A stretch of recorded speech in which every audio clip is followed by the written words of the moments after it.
Hi friends, அனைவருக்கும் என் அன்பான பொங்கல் வாழ்த்துக்கள்.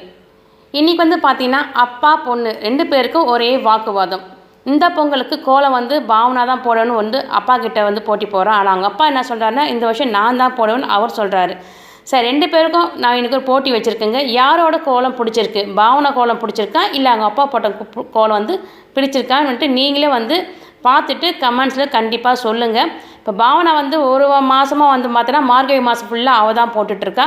ஆனால் ஃபுல்லாக சிக்கு கோலம் தான் போட்டுட்ருக்கா. ஆனால் அவங்க அப்பா பார்த்திங்கன்னா ரொம்ப நல்லாவே போடுவார். அவர் கோலம் நான் அமுச்சிருக்கேன், பாருங்கள். இந்த பொங்கலுக்கு அப்பாவோட கோலம் போடலாமா இல்லை பாவனா போட்ட கோலம் போடலாமான்னு கண்டிப்பாக நீங்கள் தான் எனக்கு ஒரு கமெண்ட்ஸில் சொல்லணும். பாருங்கள் ஃப்ரெண்ட்ஸ், இப்போ பார்த்தீங்கன்னா நான் அவங்க அப்பா போட்ட கோலம் காமிச்சிருக்கேன். ஒவ்வொரு வருஷமும் பொங்கலுக்கு அவங்க அப்பா தான் போடுவார், அவ்வளோ சூப்பராக போடுவார். ஆனால் இது வரைக்கும் நான் ஒரு கோலம் நான் வெளியிட்டதே கிடையாது. ஆனால் இதுக்கப்புறம் இந்த கோலத்தை நான் வெளியிட்டிருக்கேன், பாருங்கள். இது பார்த்தீங்கன்னா நாங்கள் இந்த புது வீட்டுக்கு ஒரு 8 வருஷமாக நாங்கள் இந்த கோலம் போட்டுட்ருக்கோம். இப்போ இது மொத்தமே பார்த்தீங்கன்னா அவங்க அப்பா போட்ட கோலம் தான். போகி முடிஞ்சு அன்றைக்கி நைட் மறுநாள் பொங்கலுக்கு ஒரு கோலம் போடுவோங்க. பொங்கல் முடிஞ்சு மறுநாள் மாட்டு பொங்கலுக்கு ஒரு கோலம் போடுவோம். அது மாதிரி 2 நாள் 2 கோலமாக வரும். பாருங்கள் ஃப்ரெண்ட்ஸ், இப்போ நான் உங்களுக்கு சொல்லியிருக்கேன், இது அப்பாவை போடவில்லாமா இல்லை பொண்ணு பாவனா போடவில்லாமா கண்டிப்பாக நீங்கள் தான் எனக்கு சொல்லணும்.